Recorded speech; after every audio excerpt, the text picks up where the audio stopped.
자, 오늘 말씀은 출애굽기 48번째 시간입니다. 자, 48번째 시간이에요. 자, 제목 같이 한번 읽어볼게요. 다 같이 시작. 하나님께 빌려드린 것. 자, 하나님께 빌려드린 것. 자, 여러분들 하나님께 빌려드린 게 있어요? 없어요? 있어요? 없어요? 있어요? 뭐 빌려드렸어요? 하나님한테? 자, 오늘 굉장히 중요한 내용입니다. 여러분들 하나님께 받으려고만 우리가 생각을 하거든요. 근데 분명히 우리가 하나님께 빌려드린 것이 있는 사람이 있다라고 하는 거예요. 자, 어떤 삶인지 우리 살펴보도록 하겠습니다. 제가 어제 저녁에 페이스북을 보니까 전에 제가 섬기던 교회 신승우 목사님이 이런 글을 올려놓으셨더라고요. 착각하며 사는 사람들. 자, 인생이 뭐 하면 산다고요? 착각하며 산대요. 근데 어떤 착각들을 하며 사는지 제가 읽으면서 너무 재밌어서 여러분들에게 좀 소개를 할까 합니다. 자, 첫 번째, 여자들은 어떤 착각을 하느냐? 남자들이 같은 방향으로 걷게 되면 관심 있어 따라오는 줄 안대요. 자, 꼬마들은 울고 떼쓰면 다 되는 줄 압니다. 그리고 엄마들은 자기 애는 머리가 좋은데 열심히 안 해서 공부 못한 줄도 안다. 자, 대학생들은 철이 다 든 줄 알고 대학만 졸업하면 앞날이 확 필 줄 안다. 부모들은 자식들이 나이 들면 효도할 줄 안다. 자, 육군 병장은 지가 세상에서 제일 높은 줄 안다. 자, 아가씨들은 자기들은 절대 아줌마가 안 될 줄 안다. 아줌마는요, 화장하면 다른 사람 눈에 예뻐 보이는 줄 안다. 자, 연애하는 남녀들은 결혼만 하면 깨가 쏟아질 줄 안다. 자, 시어머니는 아들이 결혼하고도 부인보다 자기를 먼저 챙길 줄 안다. 장인 장모는요, 사위들이 처갓집 재산에 관심 없는 줄 안다. 회사 사장은요, 종업원을 쪼면 다 열심히 일할 줄 안다. 아내들은요, 자기 남편은 젊고 이쁜 여자에 관심 없는 줄 안다. 남편이 회사에서 적당히 해도 잘 안 잘리고 진급되는 줄 안다. 남편들은요, 이 살림하는 여자들은 집에서 노는 줄 안다. 자, 그리고 맨 마지막이 재밌어요. 이 글을 읽는 사람들은 자기는 안 그런 줄 안다. 좀 들어보니까 공감이 좀 되지 않아요? 안 돼요? 저는 되게 되던데. 자, 세상 사람들이 자기가 처해 있는 상황 가운데서 이런 착각들을 하고 살아간대요. 근데, 자, 이런 착각들, 결국은 어떤 것이냐? 잘못된 생각들이라는 거예요. 나중에 깨닫고 보면, 내가 잘못 알았구나. 자, 언제 가서 깨닫느냐? 시간이 지나가고 오히려 인생 마무리할 때 정도나 되면, 내가 잘못 생각하고 살았다라는 것을 깨닫게 된다라고 합니다. 또 어떤 사람들은 죽을 때도 깨닫지 못하는 사람들이 있기도 하죠. 이제 무슨 얘기냐? 인생이 경험도 많이 해보고 많이 배운 듯 해가지고 내가 다 아는 것처럼 살지만 사실은 뭐라는 거예요? 착각하고 사는 경우가 많다는 거예요. 자, 우리가 우리의 생각이나 우리의 경험들을 의지하면 이런 인생이 될 수 있다라고 하는 것이죠. 자, 우리가 의지하고 붙들어야 할 것이 내 생각과 경험이 아니라 무엇이 되어야 한다? 하나님 말씀이 되어야 한다라고 하는 것입니다. 자, 그래서 우리가 계속 반복적으로 십계명이나 율법들을 통하여서 하나님의 생각과 하나님의 뜻에 대해서 배우고 있는데, 자, 말씀을 듣고 살아가는 우리 성도의 입장에서 내 생각과 내 경험들은 좀 내려놓고 하나님의 생각과 하나님의 뜻을 붙잡고 그것만을 의지하며 살아갈 수 있는 저 여러분들 되시길 주님의 이름으로 축원합니다. 아멘. 자, 오늘 말씀은 전체적으로 세 부분으로 나눠져 있습니다. 이게 주보 뒤쪽에 보면 오늘 말씀을 좀 정리를 좀 해놨어요. 자, 7절부터 15절까지에 보면, 자, 재산 관리를 어떻게 해야 하느냐라고 하는 것에 대한 책임에 대해서 이야기를 하고 있습니다. 자, 16절부터 20절까지는요, 육적 순결의 책임에 대해서 지금 얘기를 하고 있어요. 육적 순결의 책임에 대해서 이야기를 하고 있습니다. 자, 그리고 21절부터 27절까지는 사회적인 책임에 대해서 이제 설명을 하고 있죠. 사회적인 책임.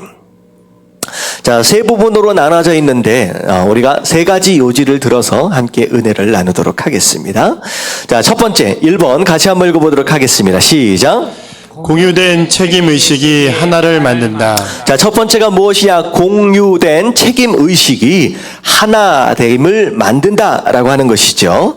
자, 첫 번째는 재산 관리에 대한 책임인데 전체적인 내용을 정리하다 보면 채권자와 채무자 또는 사장과 노동자 간의 관계를 이제 이야기를 하는 거예요.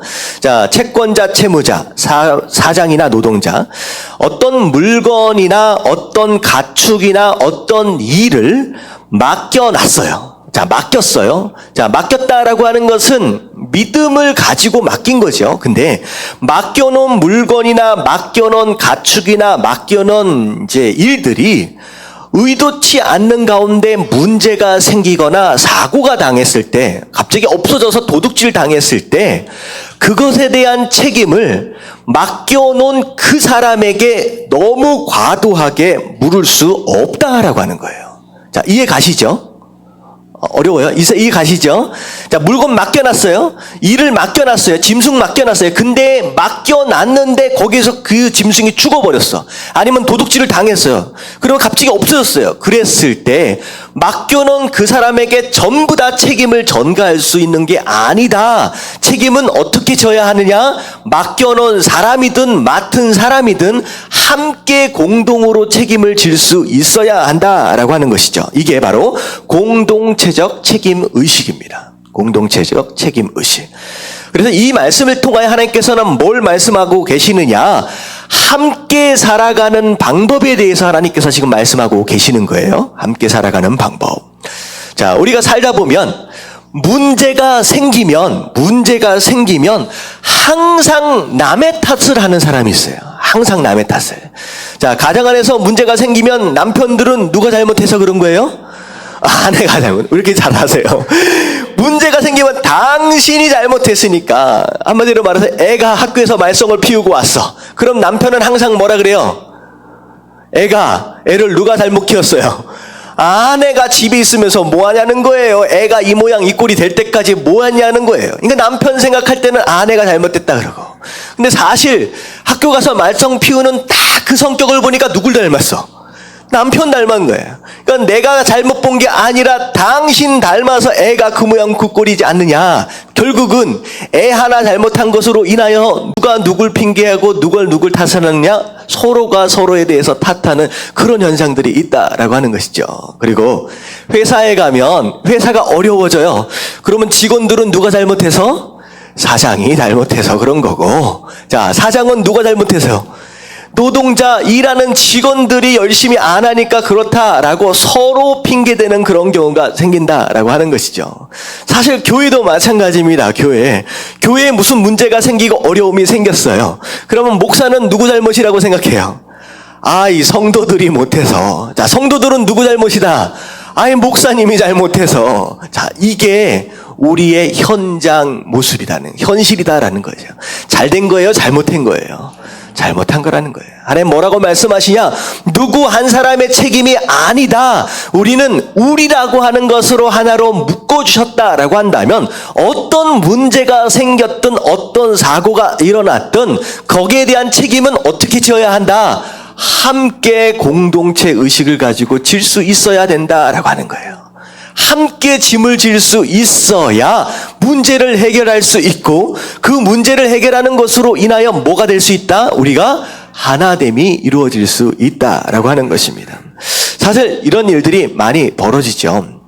제가 LA 있을 때 어떤 일이 있었느냐면 교회에서 학생들끼리 수련회를 갔어요. 수련회를 갔는데 수련회를 가서 애들끼리 이렇게 놀다 보면 사고가 날 수 있습니까? 없습니까? 있죠. 근데 수련회를 갔는데 애가 팔이 부러졌어. 그래서 얼만큼 열심히 놀았는지 팔이 부러졌네. 근데 팔이 부러진 걸 가지고 이게 교사 책임이냐, 이게 전도사 책임이냐, 이게 누구 책임이냐, 목사 책임이냐, 누가 책임을 져야 할 것이냐라고 하는 것 때문에 한 달을 싸웠어. 결국은 어떻게 됐냐? 팔은 아물어졌는데, 팔은 붙었는데 깨어진 관계는 회복이 돼요, 안 돼요? 안 돼요. 그래 결국은 그 싸움 때문에 교회가 반토막이 났어요. 그 책임 싸움 때문에. 그리고 나서 교인들의 3분의 1이 떠나버렸어요. 자, 살부러진 그 작은 문제 때문에 엄청난 교회의 문제가 일어났다라고 하는 거죠. 결국은 뭐 때문이냐? 자꾸 함께 책임을 지려고 하는 모습이 아니라 자꾸 책임을 남에게 전가하려고 하는 그런 모습 때문에 이런 일들이 충분히 일어날 수 있다라고 하는 것이죠. 하나님 뭐라고 말씀하시냐? 그래, 누군가의 실수로 사고가 일어날 수 있다. 하지만 그 사람만의 책임으로 뒤집어 씌우지 말고 함께 그 책임을 질 수 있어야 그게 하나님의 모습이다라고 하나님께서 말씀하고 계시는 거예요. 자, 그래서 왜 우리가 함께 책임을 지어야 하느냐? 자, 로마서 12장 5절 말씀 같이 한번 읽어봅니다. 시작. 이와 같이 우리 많은 사람이 그리스도 안에서 한 몸이 되어 서로 지체가 되었느니라. 예, 우리가 뭐기 때문에 한 몸이기 때문이다라는 거예요. 한 몸이기 때문에. 여러분들 혹시 걸어다니다가 집에서 걸어다니다가 이 발로 문지방이나 뭐 가구나 이런 걸 탁 차가지고 아파본 적 혹시 있으십니까? 이게 엄청 아프잖아요. 그랬는데 누구 잘못이에요? 자, 내 잘못이죠.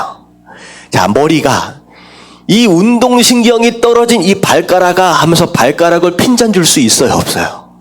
없어요. 이게 다 내 잘못인 거예요. 발이 아파요. 발이 다쳤어요. 물론 발이 실수한 것처럼 느껴지지만 이건 내 잘못이야. 그렇다라고 한다면 우리 공동체 안에, 가정 안에 누군가가 실수하고 다쳤다라고 했을 때 그 자를 향하여서 네가 왜 잘못했느냐라고 핀잔주고 판단할 수가 없다라는 거죠. 왜냐하면 우리는 뭐기 때문에 한 몸이기 때문이다라고 하는 것이죠. 하나님 뭐라고 말씀하면 너희는 한 몸이다.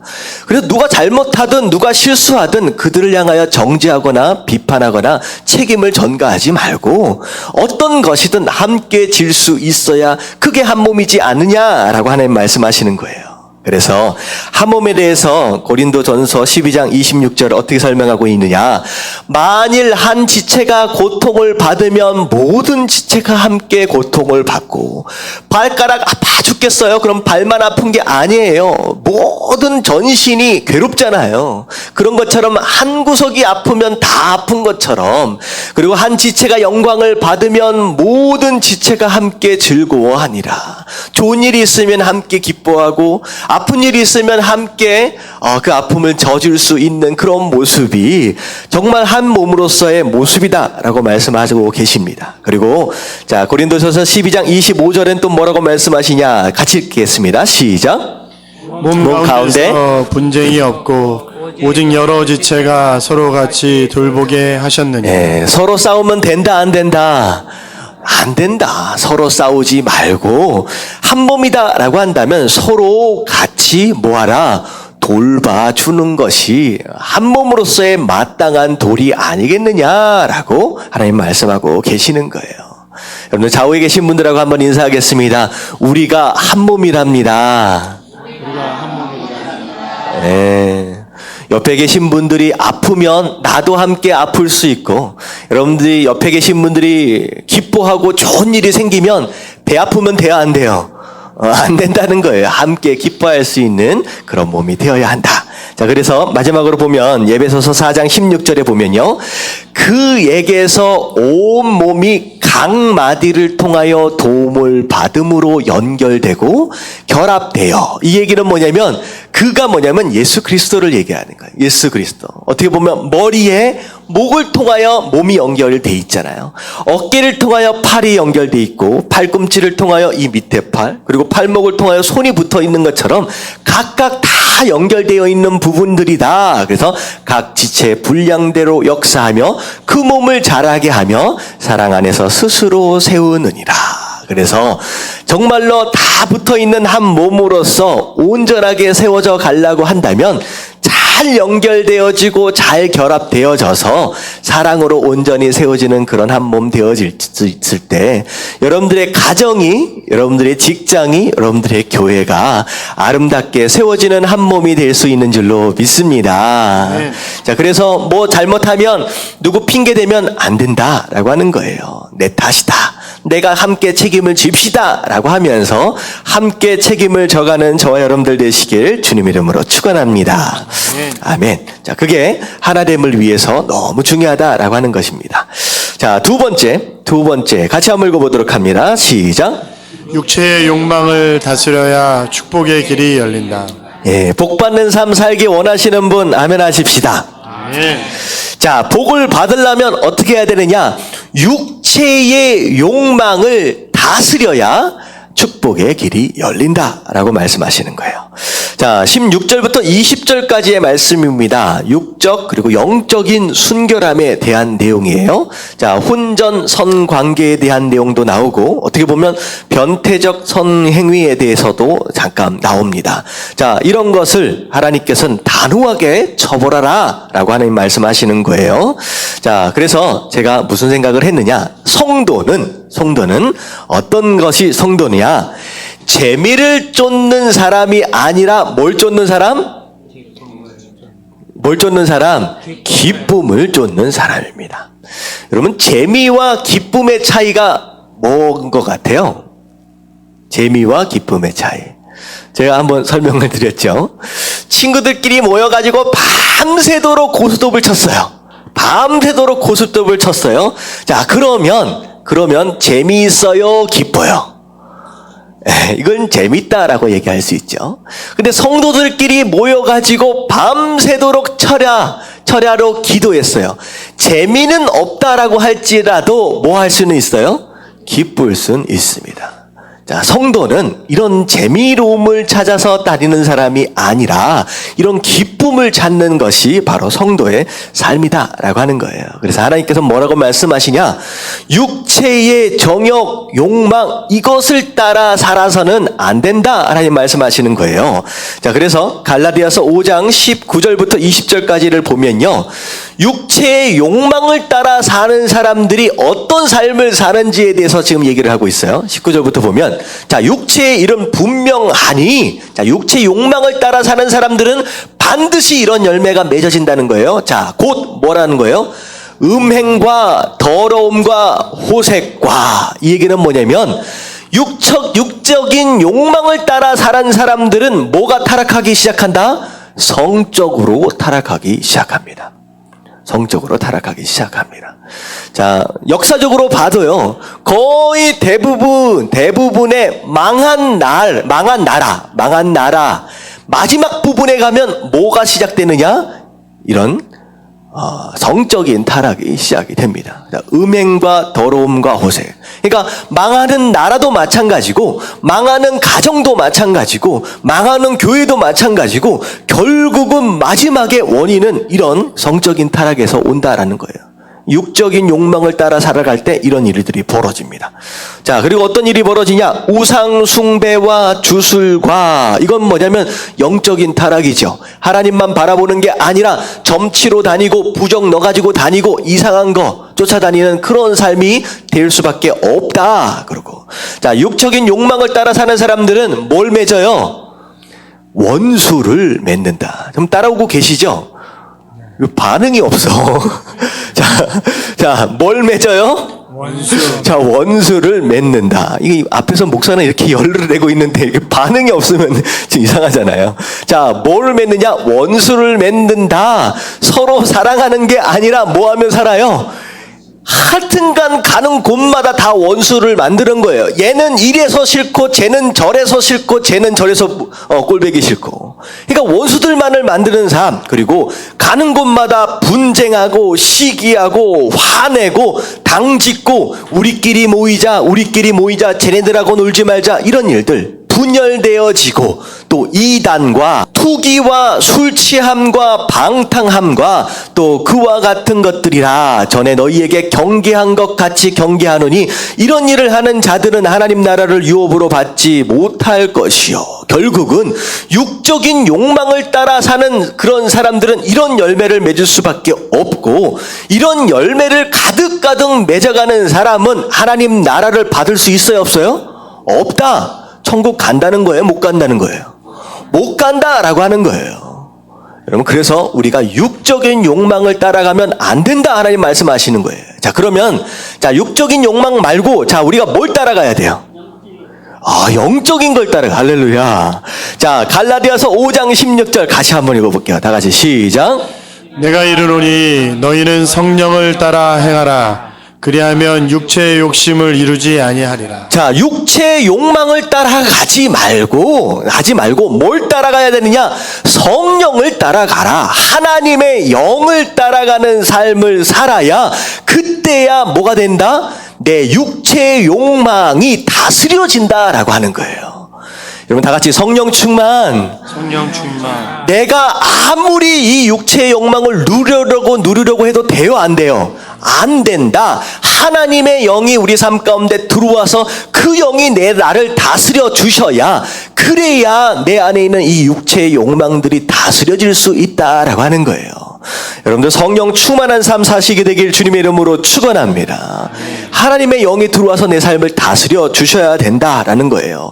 자, 그러면 내 삶 가운데 어떤 일이 벌어지느냐? 그게 갈라디아서 5장 22절부터 23절까지 말씀이에요.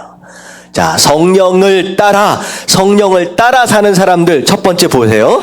오직 성령의 열매는 사랑과라고 얘기하는 거예요. 자, 육적인 욕망을 따라가는 사람들은 어떤 사람이 되었었어요? 원수 맺는 사람이요.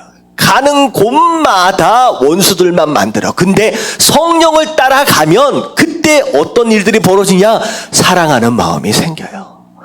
전에 그렇게 꼴보기 싫었던 그 사람이 측은해지면서 사랑할 수 있는 마음이 되어진다라고 하는 거예요. 여러분들 사랑해야 된다라고 하는 건 남편도 그렇고 아내도 그렇고 자녀들도 그렇고 정말 사랑하길 원하신다라고 한다면 성령 충만 받으시길 주님의 이름으로 축원합니다. 아멘. 이게요 진짜 사랑해서 결혼했거든요. 근데 왼수 중에 왼수가 부부가 될 수가 있어요. 그렇게 될 수가 있어요. 근데 결 수 없습니다. 우리 인간의 사랑으로는 서로 품을 수 없다. 하나님 뭐라고 말씀하시냐? 내 능력으로 하는 것이다. 성령 충만해야 진짜 사랑을 할 수 있다라는 거예요. 그 다음에 뭐예요? 희락. 항상 슬퍼. 어떤 사람은 뭐 때문에 고민하고 뭐 때문에 슬퍼하고 뭐 때문에 우울해하고 뭐 때문에 우울증 걸려가지고 조울증 걸려가지고 그런 사람들 많아. 근데 성령 충만 받으면 희락, 뭐가 찾아와요? 기쁨이 찾아온다는 거예요. 여러분들 기뻐하기 원하시는 분 아멘. 네. 그렇잖아요. 어딜 가도 웃는 사람이 있어. 어딜 가도 좀 웃어보세요. 좀 제발. 왜 자꾸 인상을 써? 웃어보세요. 어딜 가도 웃는 사람이 있어. 그러면 그 사람은 만나는 사람들마다 행복해져. 근데 어딜 가도 인상 빡빡 쓰고 있어. 여기 딱 인상이 이게 하도 써가지고 이게 주름이 잡혔어 여기. 그런 사람은요 누굴 만나도 만나기 싫은 거예요. 성령 충만하면 기쁨이 돌아온대요. 기쁨이. 자, 그리고 그다음에 뭐예요? 화평. 깨어진 모든 관계들이 회복되어지기 시작합니다. 그 다음에 오래 참음. 조금만 열받으면 막 뚜껑 열렸었잖아요. 막 화냈었잖아요. 그렇지 않게 하나님께서 잠잠한 마음도 주시고, 자비, 불쌍히 여기는 마음. 그냥 불쌍한 사람들 옆에 있을 때 그냥 지나쳐 갔거든요. 근데 어느 순간서부터 불쌍한 마음이 생기는 거예요. 도와주고 싶다 이런 마음. 근데 자비가 그 마음이에요. 양선은 무엇이냐? 하나님께서 불쌍히 여긴 마음을 주셨는데 그 마음이 뭐로 나타나는 거예요? 양선? 행동으로 나타나는 게 양선이에요. 불쌍히 여기는 마음이 들어서 도와줘야 되겠다. 그래서 도와주는 그런 모습. 충성, 책임감 있는 사람. 일을 맡겨놨더니 믿을만해. 잘해내. 그런 모습이 된다. 온유한 마음 부드러워진다라는 거예요. 까칠까칠 그게 아니라 절제. 이건 뭐예요? 내 삶을 절제한다, 컨트롤할 줄 안다라고 하는 거예요. 나쁜 습관으로부터, 나쁜 행동으로부터 내 삶을 컨트롤할 수 있는 삶이 되어진다라는 거예요. 여러분들 육신의 욕망을 따라 사는 사람이 아니라 성령을 따라 살아가는 사람들 되어지길 주님의 이름으로 축원합니다. 그래야 이런 행복하고 이런 복된 삶을 살 수 있지 않냐라고 하나님께서 말씀하시는 거예요. 아멘. 자, 마지막입니다. 마지막 세 번째. 다 같이 한번 읽어볼게요. 시작. 가난한 자를 돕는 자가 하나님께 은혜를 입는다. 자, 어떤 자가 하나님께 은혜를 입느냐? 가난한 자를 돕는 자. 가난한 자를 돕는 자가 하나님께 은혜를 입는다. 자, 21절에 하나님 뭐라고 말씀하시느냐? 21절에 너는 이방 나그네를 압제하지 말라. 그들을 학대하지 말라. 너희도 애굽 땅에서 나그네였느니라. 이 얘기는 뭐냐면 오늘날 우리 한국에 그 외국인 근로자들이 있잖아요. 근로자들. 그 사람들 힘들게 만들지 말라는 거예요.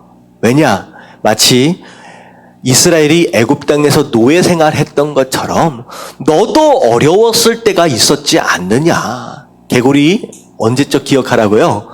올챙이적 기억하라는 거야. 너도 어려웠을 때 있었는데 왜 지금 좀 나아졌다라고 해서 그들을 무시하고 괴롭혔느냐라는 거죠. 한국이요, 이걸 너무 못해요. 한국이.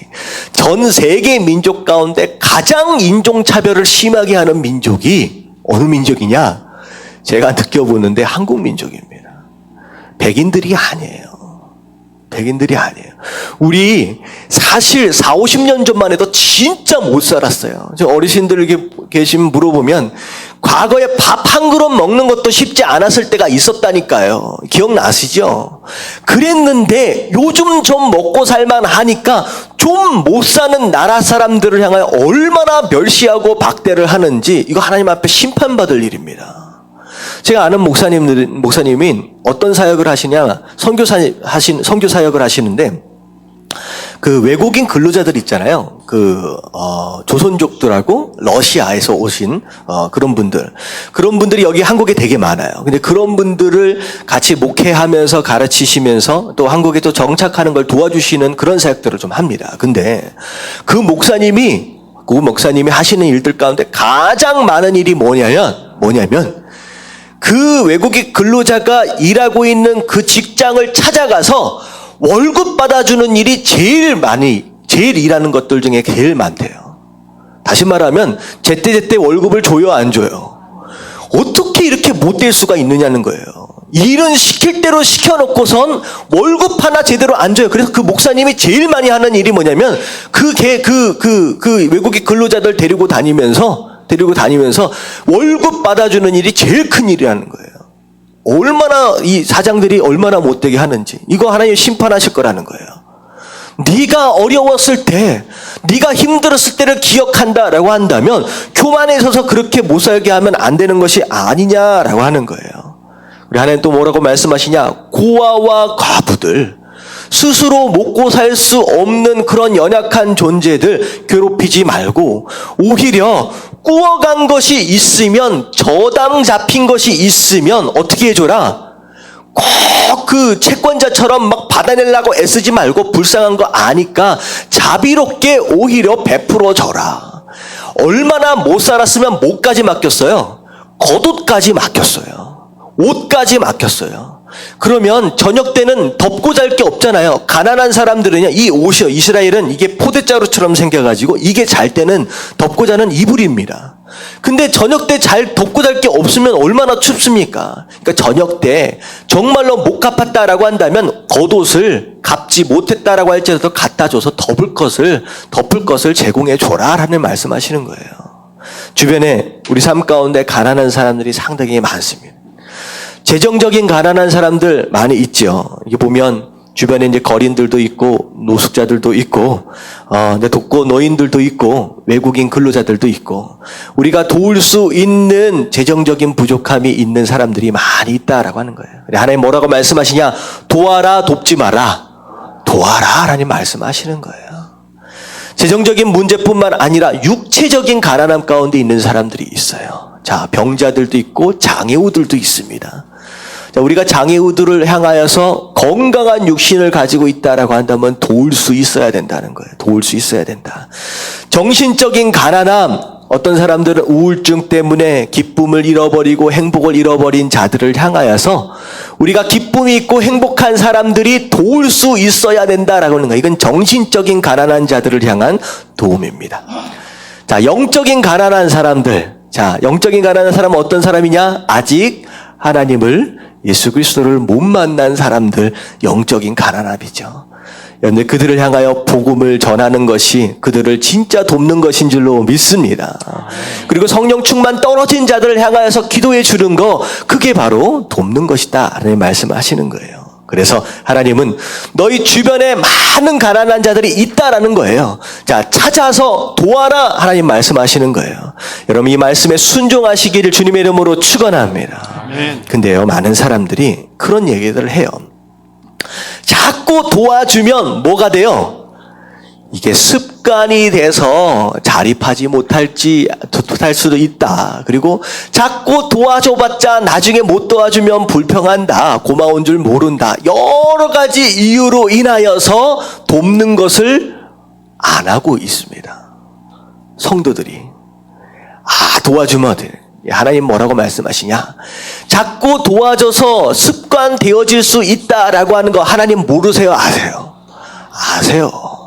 아심에도 불구하고 이유 불문 하나님 뭐라고 말씀하시냐? 주변에 어려운 사람 있으면 그냥 도와라는 거예요. 도와라는 거예요.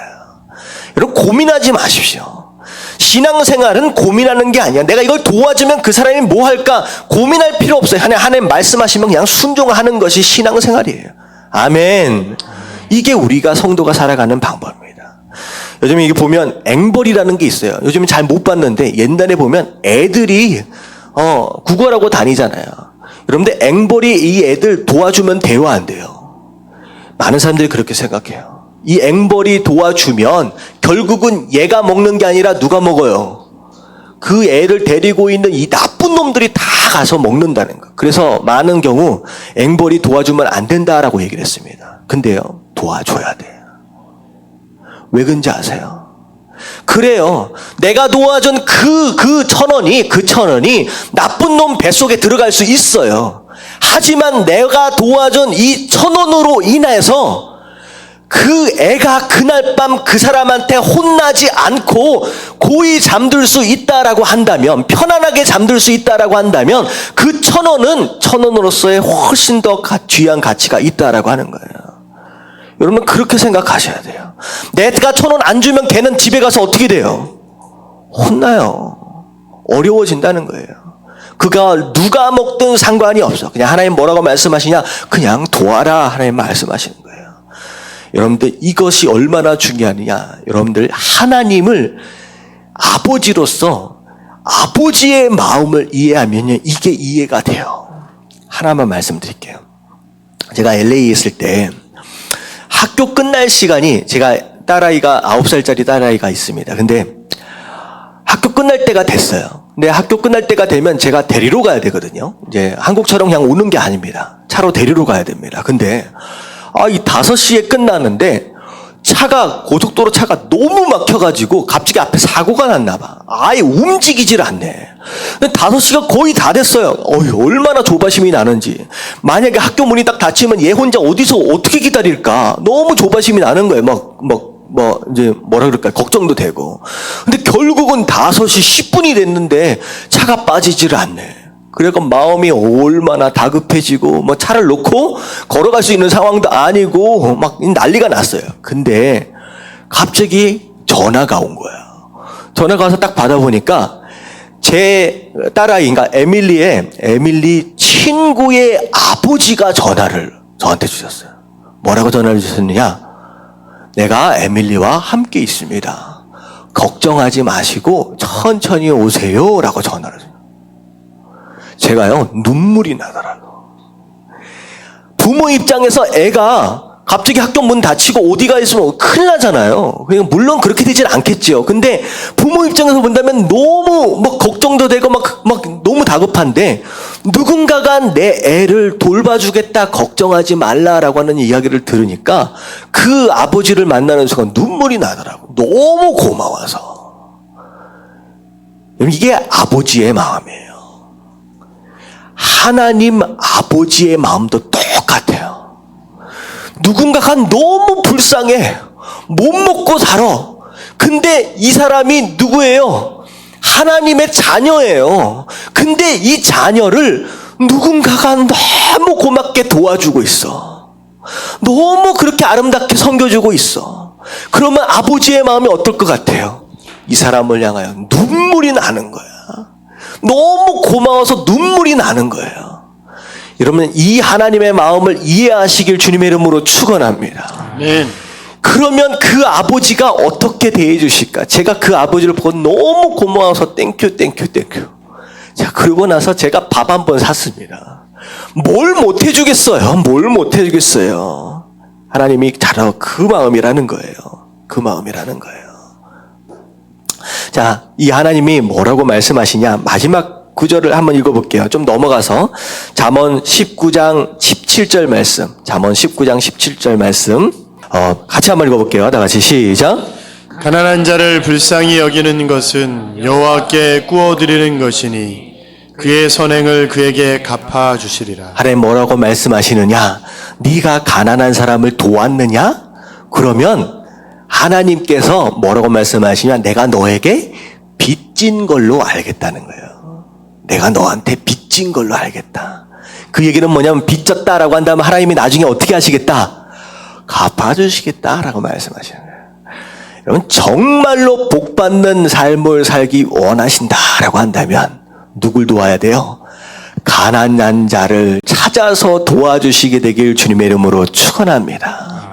그게 하나님 아버지의 마음이다라고 하는 거예요. 그래서 자, 하나님께서 은혜를 주시는 사람은 두 종류의 사람입니다.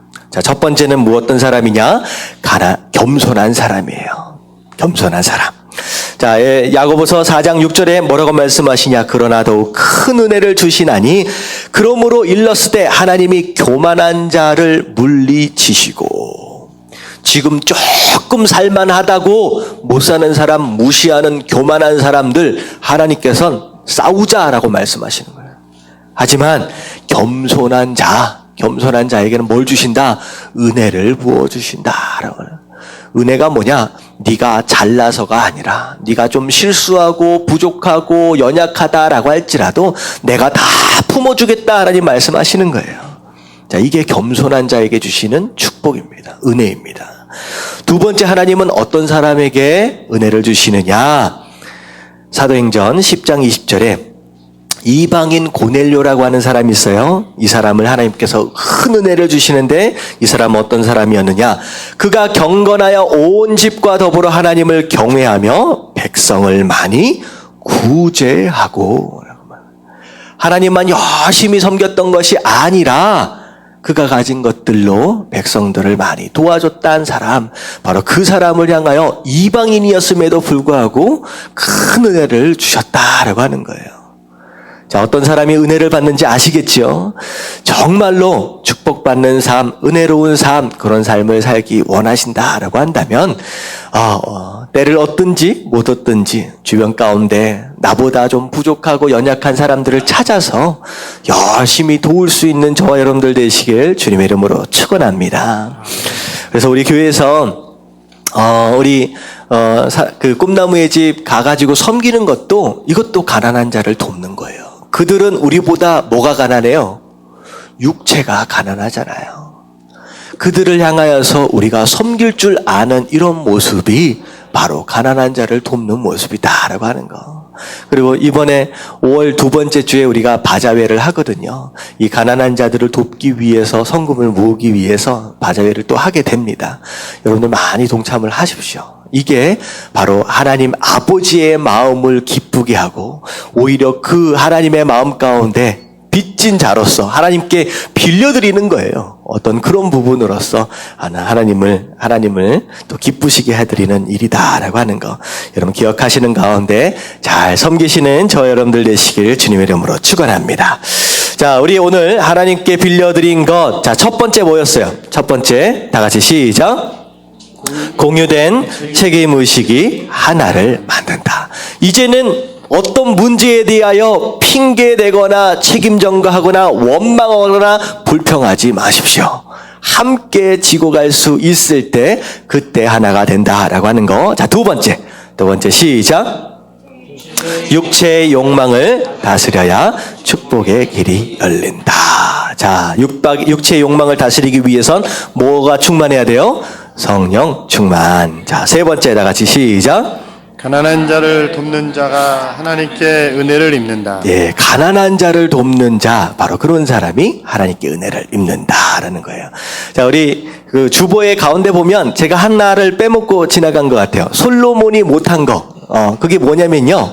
눈물로 회개하지 않았습니다. 솔로몬이 부족한 거. 다윗은 잘못할 때마다 눈물로 회개했는데 솔로몬은 눈물로 회개한 적이 없어요. 근데 중요한 건 뭐냐면 두 번째예요. 두 번째가 뭐냐? 넉넉한 나눔이 없었습니다. 솔로몬은요, 자기는 진짜 부자로 살았어요. 자기가 앉은 의자가 전체가 상아였고 그 상아를 전체를 금으로 다 도금을 해서 다 씌웠습니다. 자기가 올려놓은 이 발판도 금이었습니다. 자기가 앉아있는 이 왕자로 올라가는 이 계단 자체가 전부 다 금으로 다 깔았어요. 그리고 자기의 집을 지을 때 그 궁전 있잖아요. 궁전에 있는 모든 목재가 다 백향목이었어요. 이스라엘 나라에서 나지 않는 외국에서 수입해서 들어온 다 그런 나무로 전부 다.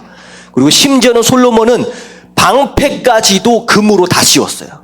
이 금방패가 200개나 있었습니다. 엄청 부자였어요.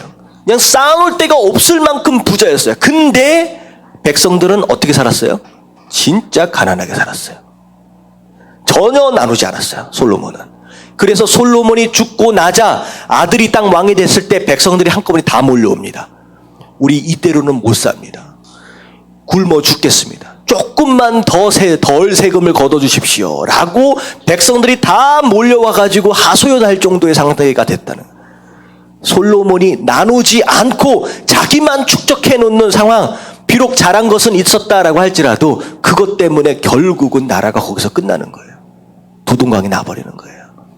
여러분, 지금 여러분들에게 다른 누군가보다 좀 더 주신 것이 있다라고 한다면 그것을 아름답게 나누는 거, 그게 여러분들의 축복을 여러분 삶 가운데 머물러도록 하는 방법이다라고 하는 거 깨달아지시길 주님의 이름으로 축원합니다. 아멘.